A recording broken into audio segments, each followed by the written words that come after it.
Welcome to Undrafted Hockey Fan. I am Brad. Today we are going to be doing a podcast about, or if you're on YouTube, again, video. We're doing a video about how all the trades so far. It is March 4th, 5 o'clock. So we are still in the middle of it. It's Wednesday. Trade deadline ends at 3 o'clock, the NHL trade deadline. So I wanted to go through, there's 7 trades currently so far.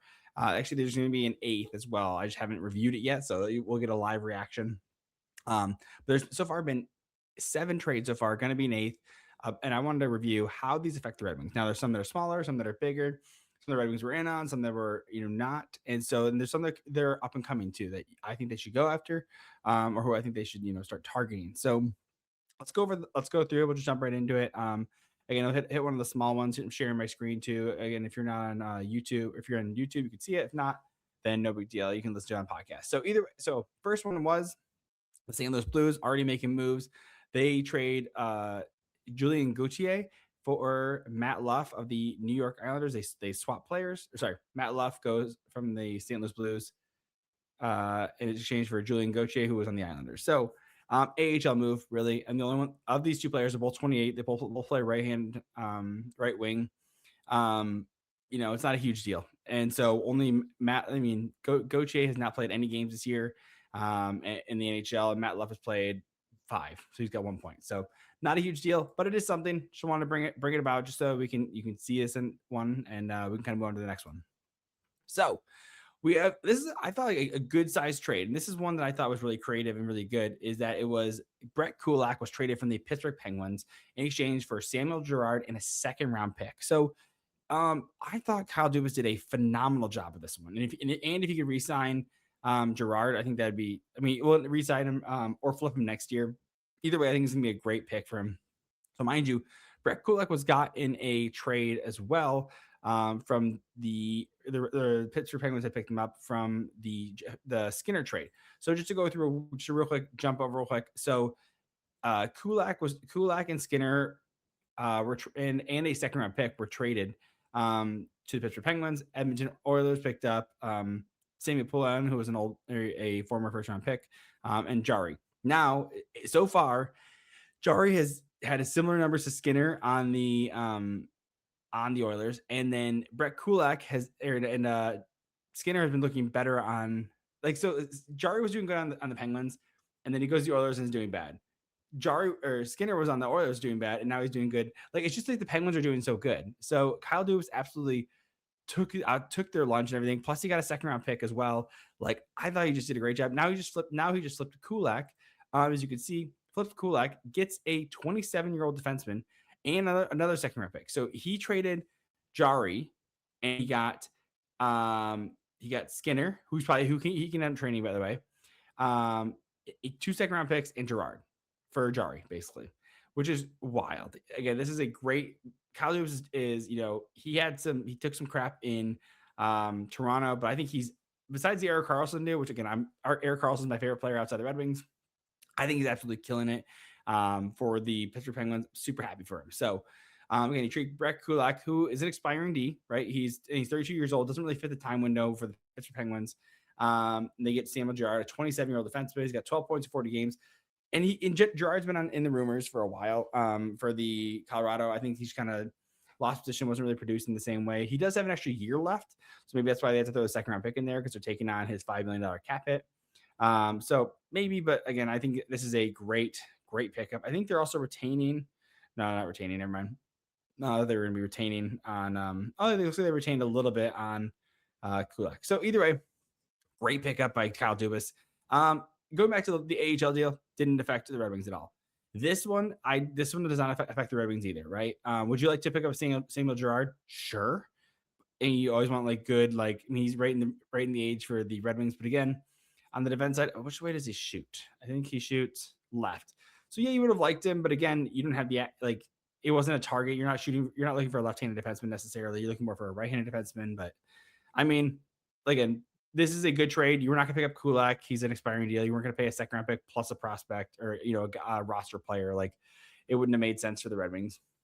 So again, this is a great trade. Again, I'm super happy for both parties. Colorado, who's going absolutely in on everything, going as much as you can, and then you have, of course, the Pittsburgh Penguins, who are going into this phenomenal retool. They're doing a great job with that. So, and of course, Sidney Crosby's out, so that's kind of a bummer there. But it is what it is, and you just kind of keep moving forward. So, move on to the next one. We have it's another AHL deal. Not a huge not a huge impact one here. Boris Katchouk for Roman Schmidt. Roman Schmidt's going to the Wild, and Flyers get Boris Katchouk, right? Like it's an AHL deal, not a big deal. And Boris only played 3 games so far this year, so not a huge deal. But again, it is a deal. Does this affect the Red Wings at all? Not really. Griffins are doing phenomenal. They don't really need to worry about this. So this one absolutely affects the Red Wings because the Red Wings were in a talks of getting a right-handed defenseman. And in this case, you're looking at Connor Murphy, who's a right-handed defenseman. He's 32 years old. He is an expiring deal, right? But he was making he's making 4.4. The Chicago Blackhawks retained half, and the Edmonton Oilers sent over a 2nd-round pick. Now, the reason this affects the Red Wings is because they are looking for a right-handed defenseman, veteran. There's talks of them. They had put in for Tyler Myers of the Vancouver Canucks. I imagine they were taking him at full tilt, like full contract and everything. And because they're like, oh, if Vancouver retains, they got to pay more. But they're like, yeah, we have the cap. Red Wings are like, we have the cap space. You don't really need it. So they did not. And so that's fine. And so Connor Murphy was one of the ones that were talked about potentially. Like, it'd be a good one to get too, because he's right-handed defenseman. He's great defensively, and it would just shore up that third pair. Honestly, you could push ASB down to the third pair and then put him at the second pair with Edmonton. Edmonton has an offense. He wants to be more offensive, right? You'll see him take a puck down to the net, so that'd be good. You have this guy back that you can trust and everything. Again, I think this is a great pickup for the Oilers. It was a high price, right? 2nd-round pick, right? But this is kind of where you're at. Like, there's a lot of people that are trying to buy, not a lot of people that are trying to sell. So, I mean, prices are going up, right? So, I think it's a high price. Again, in 2028, you're like, okay, what's it going to be? I don't even think Connor, it might be Connor's last year. Like, he might walk in free agency and it's 2028. So, like, you're kind of like, oh, 2028 doesn't matter. Like, hopefully we can keep Connor, but that's right. So again, Red Wings were in the market for a right-handed defenseman. This is one of the ones that's off the list. Now, there are a couple that are still available that have some term or that you might be able to go after, but this is one guy off the list that, I would have liked to have gotten. Do you want to spend a 2nd-round pick? It's all up to you, right? It's all about what you're willing to pay and everything. So does it affect them? It does, and it doesn't. So I'd say it does. Again, I would have liked to have had him and everything. So moving on to the Minnesota Wild picking up Michael McCarron for a 2nd-round pick. Michael McCarron only making that $900,000 too, which is a steal. He's not a huge producer, 12 points in 59 games, but man, he is a phenomenal bottom 6. He can play center as well. Like I remember watching the Red Wings play Nashville this past year, and Michael McCarron was the most noticeable player on the ice. He did a phenomenal job. I was incredibly impressed. And so he's a high energy, high impact, hits everything that walks. And so I think he did a great job, man. I was really impressed with him. And so I would have liked to had some guy like this. I thought he would really charge the bottom 6 up.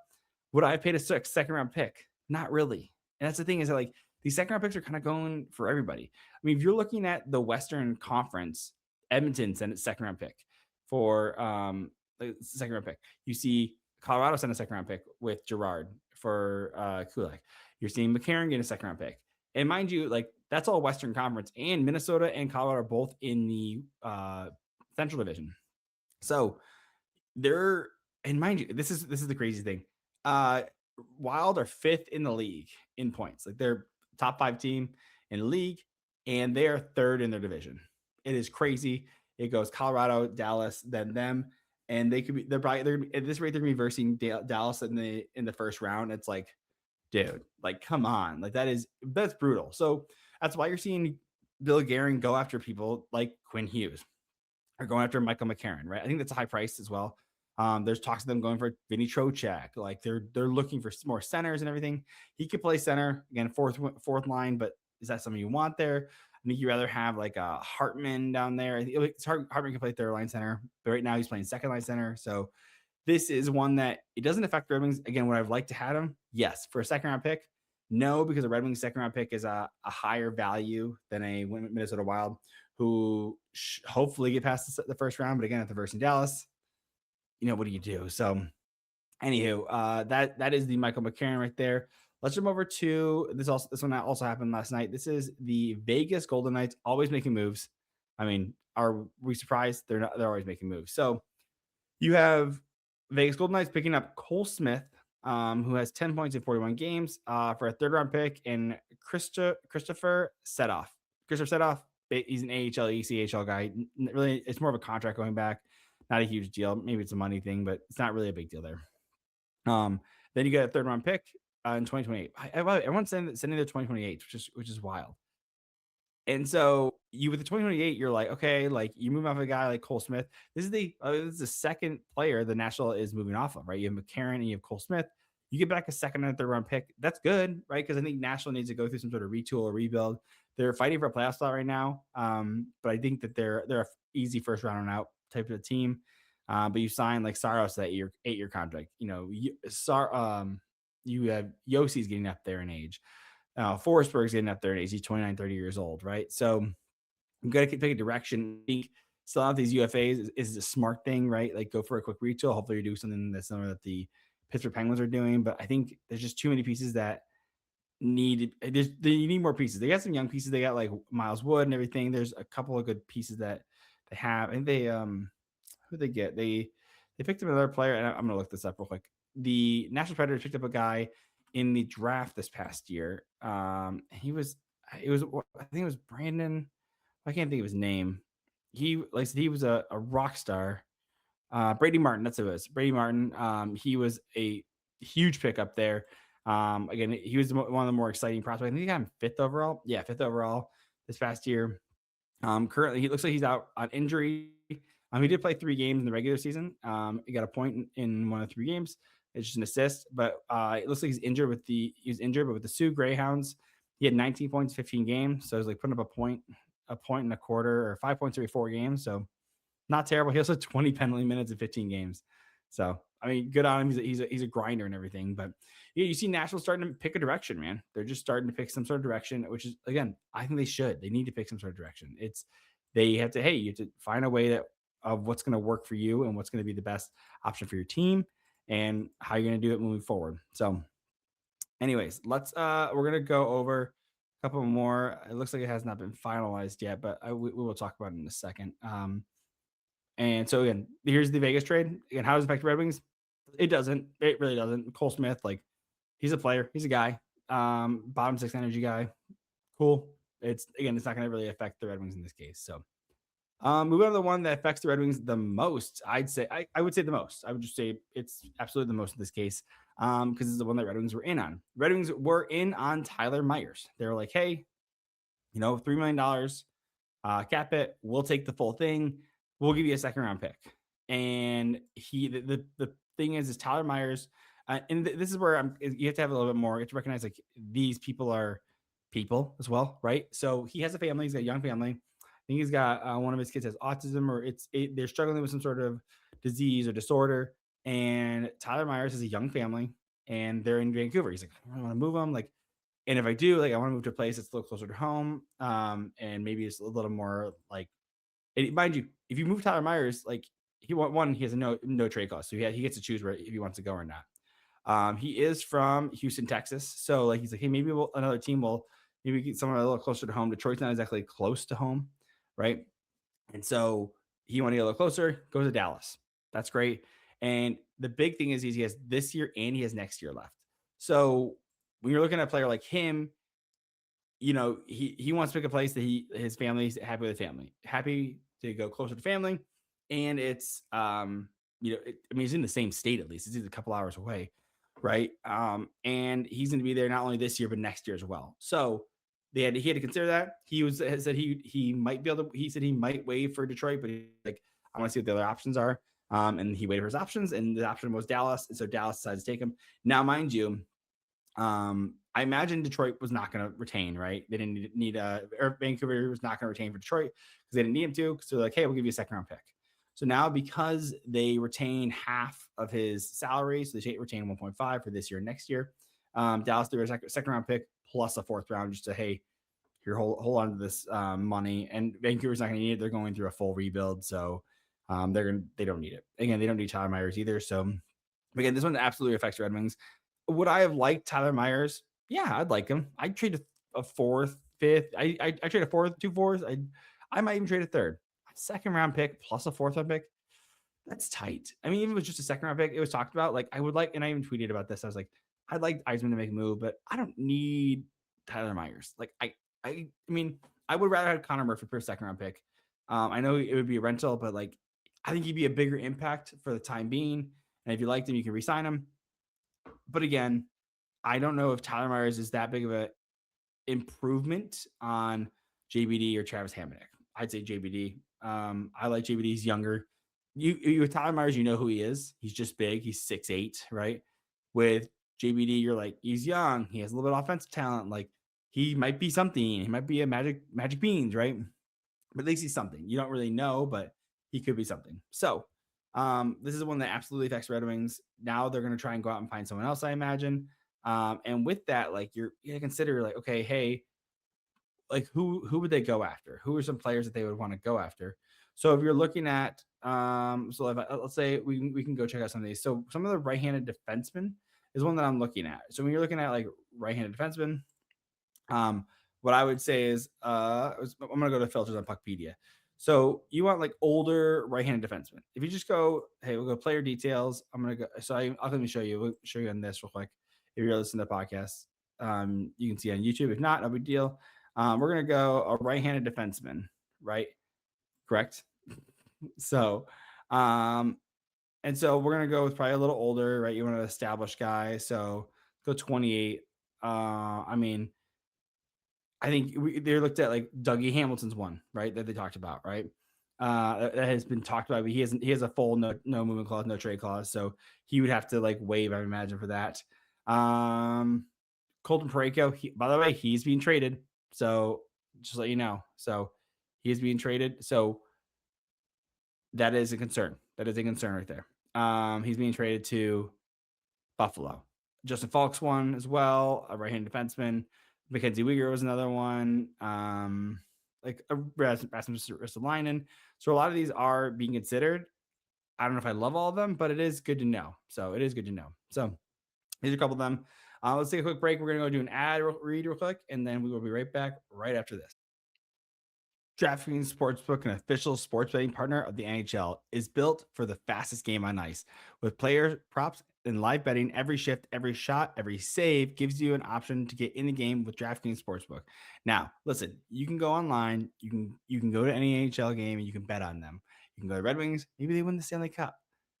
I'm not saying they will. I'm not saying I would bet on it, but if there's a Western Conference team that maybe looks a little bit prettier and everything, but you can do that. And mind you, new customers bet just $5. And if your bet wins, you'll get $300 in bonus bets instantly.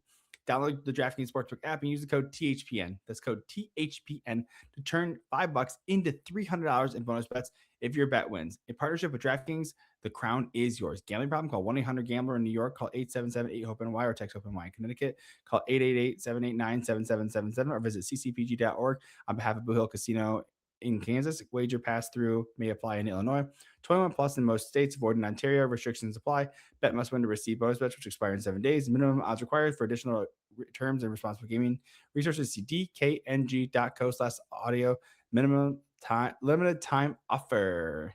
And now we're back. Okay, so we are jumping back into this, and there is a trade. It has not been announced yet, but it is percolating, let's say. And so we're seeing a trade. Again, it's not finalized, so we're going to go off just what we've heard so far. There may be some small pieces as well. But what it is happening is, and I will not share my screen, but I will just talk to you about it. Colton Parayko, a right-handed defenseman, shoots right, 32 years old, 6'6", is being traded from the St. Louis Blues to the Buffalo Sabres. That is the biggest piece going across over there. The reason I'm trying to emphasize his size, by the way, he's also assistant captain. Like, he's got 14 points, 58 games, but like everyone in St. Louis is not doing good. He is a phenomenal PK killer. I mean, he's on average right now. He's averaging 2.5 minutes per game on just the PK. Again, he's great shot suppression and everything. So Again, you're getting a 6'6" guy who's really going to solidify that right side for the Buffalo Sabres. So, and mind you, not only do you have Colton Parayko for the rest of this year, you have him for next year and the year after and the year after that and the year after that. So you have this guy until he's, I think, 37. Like, so you got a guy that's going to be there for a long, long time, right? And he's an established veteran presence. Again, I think this is a huge win. If we're looking at what the right side looks like for the, let me pull up the depth chart for Buffalo. They have a phenomenal. I mean, this is probably one of the best defense cores in my opinion. It's got to be top 5. This is a phenomenal defense core. You think you have your power, you have Rasmus Dahlin, like you have Bowen Byram, you have Kesselring, you have a lot of great. Now you added Colton Parayko too, right? So now you can say, okay, now power is you can play Dahlin on left or right side, right? You can play power on left or right side. Now imagine you can move like now you move Parayko. Let's say you move power over, you move Parayko. Like, I mean, there's a ton that you can do here. I mean, it's a absolute win. I think it's a great pickup for the Buffalo Sabres. And we're talking about how this affects Red Wings. We will talk about this because this is incredibly frustrating. Because this is a hell of a deal. Like, this is a absolute mover in this case. So again, this is smart by Parayko was talked about being traded last year to the Oilers. I mean, he's been a highly sought after player. And again, he's locked up, right? He's $6.5 million, which is a great price for a defenseman, right? I mean, that's pretty much half of what Rasmus Dahlin's making. So you're a good established veteran. And again, Buffalo's on the up. Like, as much as people want to be crap on Buffalo, they are on the up. Absolutely. So this is a huge win for Buffalo. Now, who is going back? And now, mind you, I'm emphasizing 6'6" right-handed defenseman. That's what I'm trying to emphasize right there. Of course, the first-round pick's going back. I mean, it's just you send him a first-round pick back. That's for a guy of this caliber, you're sending the first-round pick back. But they also wanted, supposedly, St. Louis wanted players that were NHL ready. Now, the player they get back is not NHL ready, but tell me if this sounds familiar. So they traded a right-handed defenseman who shoots right, who's 6'6". They got back a right-handed defenseman who's 6'6". He's 18 years old, right? Like, so this kid is a monster. In an international tournament as a right-handed defenseman, 10 points in 14 games. With the Seattle Thunderbirds, he has 29 points in 35 games. 29 points, 28 of them are assists. So he's put up about 8 points every 10 games. So that's a good pace, right? And he's only 18, right? And so you just got to consider, like, this guy is huge, just straight up huge. So this is a great pickup. This really builds you for the future and everything too. Like, I mean, this guy, he's going to be a huge asset. He was a 9th overall pick last year. So again, young, really prepared. I mean, this guy could be one of your long-term solutions.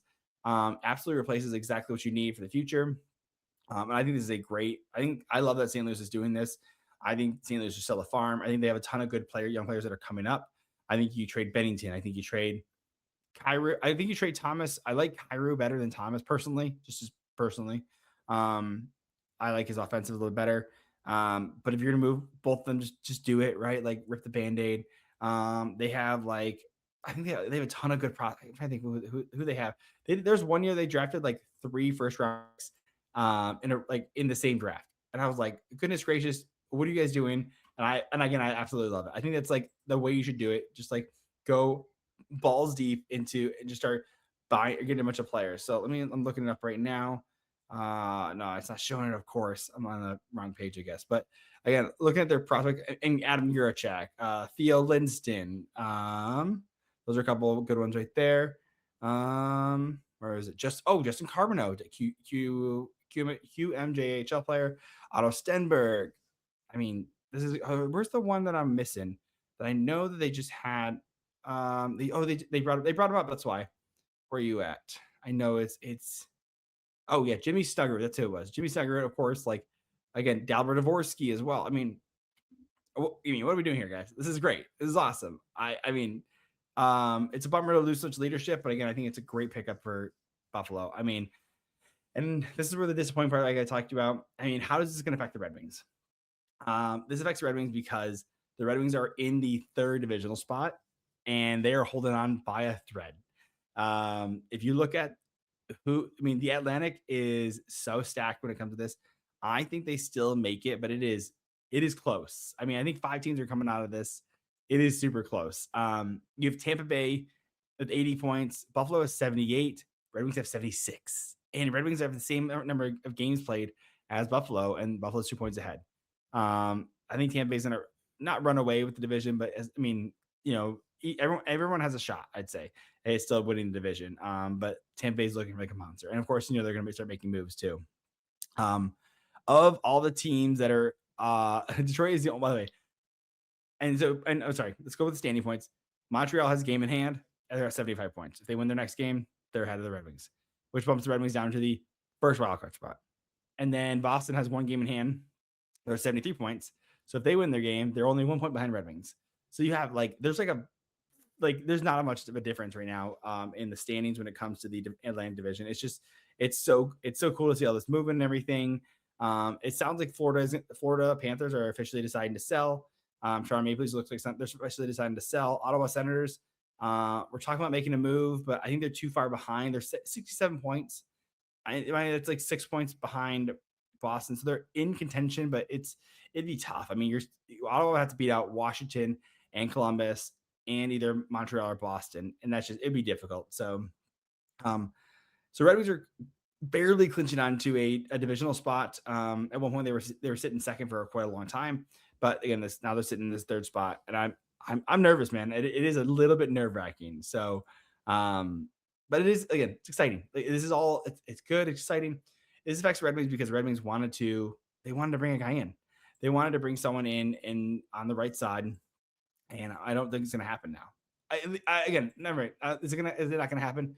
It might not. It's just you're lowering as the division gets harder to do stuff in, or as the rest of the division gets better, it causes issues where you're like, okay. I mean, so here's the example right here. Colorado, Minnesota, and Dallas are all competing for the same 3 spots in the division, right? And it's like, okay, and making the playoffs or making the division spot, right? And again, we talked about the Wild. If the Wild win, they're the 3rd spot. Awesome. And they made a trade, right? Their first opponent is Dallas. It's like, damn, that sucks, right? It's like, oh my God. So we're going to use Minnesota just as an example right here because they're in the same spot as Red Wings for the division. And you look at, oh man, Wild come out of it, boom, boom, boom. They knock out Dallas. Sick, awesome. Who's next? Okay, Colorado. Oh, dude, it mind you, that's your reward. Maybe they verse like a first wild card spot, but it could be Colorado, dude. So you come out of there unscathed. Let's say you come out of there mildly unscathed against Dallas. Like, okay, you got to versus Colorado. It's like, dude, they're number one they're one in the league right now. It's like, what's the win there, right? Now, the win for the Red Wings is different. The Red Wings just want to get in the playoffs. Now, would it be cool to see a team who hasn't made the playoffs for 14 years and a team who hasn't made the playoffs for 10 years versus in the same round, that'd be great. I don't know who would win. I think Red Wings have better depth, but I don't know. I do like Buffalo a lot, and they're killing it recently. If you're looking at, they're 7-2-1 in their last 10. They got a plus 26 goal differential. Oh, this is what I want to bring up too. Red Wings in the Atlantic Division are the only or in the Eastern Conference are the only team with a negative goal differential and in a playoff spot and a divisional playoff spot, which is crazy. And then if you look in the West, you have the Kraken and the Anaheim Ducks that are like that too. That's crazy. And Anaheim Ducks are 7-3-0. Seattle Kraken are 7-3-0. Red Wings are 4-4-2. Like they're staying afloat, but that is not a good prospect. Boston 6-1-3. Montreal 5-3-2. Like you need to do better. Like you just need to do better. So it's exciting. It's terrifying. You're like, and I would like Eisman to do something, right? Like, what do we want to see? Well, I want to see something. Like, who are some options, right? So we're talking about Ristolainen. You can do Alexiak from the Seattle Kraken. There are players out there that are options. but it's like I don't want Red Wings. Red Wings should not trade a top prospect unless it's for like Robert Thomas, right? So, like I was saying, if Red Wings are going to trade a first round pick, then it better be for like a Robert Thomas, Elias Pettersson, like big name guys with term.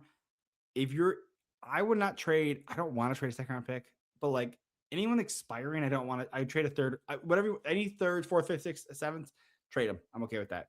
Second round pick, I'd like it to be a second pair D, or a better, like a solid 5'6" guy on D. And I'd like an impact player in the bot. I don't know. I could like a top line left wing. That'd be great. But we need someone to fill in like a solid bottom six here to start making some production. I don't really want to, if it's a rental, I don't really want to send a second round pick. Is it greedy? Yeah. But like the Red Wings are most likely going to be out first round. Maybe against Buffalo, they don't. But like, again, they're going to get their butt kicked in the second round, right? Either way, it's going to be exciting. I want them to make it. I just want to make, like, I want you to do enough to make it and make the guys feel like, hey, we tried some stuff. Like, I think Larkin talked about this. He's like, oh, like we trade a guy and we get a fourth round pick for a guy who's going to, we're going to get a fourth round pick for a guy who I'm not even going to play with eventually. Like, because, you have to draft him, you develop him, and it's like 4, 5, 6 years later. Right. So I think it's just worth it to trade some picks. I can just make an impact. Actually, send a second round pick. I'm okay. Like I'd rather give the guys the morale of, hey, like we want to give them a little bit extra. Want to give them a little juice. Want to like encourage them. I'd rather just send the second round pick out. First round pick, I'm kind of like, And I don't really want to trade Augustine or Kosa yet. I actually want to keep both of them because I'm greedy. And I'm always skeptical. I've been skeptical of Kosa since the start, since they drafted him. I thought they should have gone Wallstead, and they went Kosa. He's the bigger project, but he has bigger up. So he's bigger upside, higher risk, higher reward kind of guy. I love the kid's so great. He's doing a great job in the AHL. He did a great job in ECHL. Like he did a great job in juniors. Like, sometimes it takes time, but like, and he got called up. By the way, he got called up today to go play. They're going to rest Gibson. He just has kind of a stinger, kind of having a little bit of shoulder stiffness. I don't want the Red Wings to start getting blown out such that Coast has to go in, but he's an option, right? So they're starting Talbot tonight, but I'm excited, man. I think it's going to be exciting. I also don't want to screw with Grand Rapids. Let Grand Rapids do the thing. Give them their good goalie. And I know, Coast is going to be up next year. They're going to have a new contract. They're going to bridge him. It's going to be a tandem of Kosa and Gibson, and that's sick. It's so exciting. And then you have Trey Augustine taking over the AHL. You haven't played down there for a year or two. Maybe he just stuns and does a great job, and then you bring him up and you do a Kosa Trey Augustine tandem, split the net 50-50. Well, you do Kosa probably 50 games, and you do Augustine like 30. Like, that's exciting. That's so cool. And you can see who you have in both of them, and they both are rock stars. And then I imagine one of them will want to trade because they want the net full time, because they both want to be Vasilevsky basically, or like a Saros or like a Hellebuyck. They want to be a number one goalie. But then you can trade him for something big. Like, let's say like, oh no, finally, like, Trey Augustin's been here for a year, or Kosa, and they're like, Edmonton's like, okay, we'll trade McDavid. Like, cool, take him, right? Which is crazy. But again, these are high value assets. I'm very high in both of them. I think, Trey, the Hobie Baker like finalist for college, so MVP for NHL for the NCAA. It's all very exciting. It's great news. I'm so excited for this. Let me know what your thoughts are. Hit like, subscribe on YouTube. 5 stars on Apple, all that stuff. I appreciate you guys jumping in and everything. I'm excited. I'll be jumping on the live stream for the Hockey Town Rundown. Check that out on Twitter and YouTube. I'll be on there, jump on there for a hot minute to talk about trades on Friday. So yeah, I'll see you guys then. Love you guys, and talk to you soon. Bye.